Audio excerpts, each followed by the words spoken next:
ایک دن علی اور زینب گاؤں کے کنارے کھیل رہے تھے جب اچانک ایک چمکتی جھیل نظر آئی جس کا پانی نیلے اور ہرے رنگ کی روشنی سے چمک رہا تھا۔ جھیل کے کنارے چھوٹے جانور کھیل رہے تھے جیسے کہ رنگین بطخیں، ہنس اور چھوٹے خرگوش۔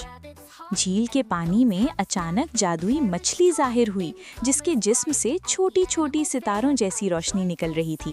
مچھلی نے کہا، یہ جھیل خاص ہے لیکن اس کا پانی کم ہو رہا ہے، اگر تم مدد کرو تو یہ دوبارہ چمکدار ہو جائے گی۔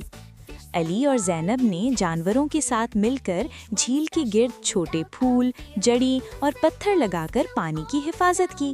مچھلی نے انہیں جادوئی پانی کا موتی دیا جو جھیل میں رکھنے سے جھیل دوبارہ روشن ہو گئی۔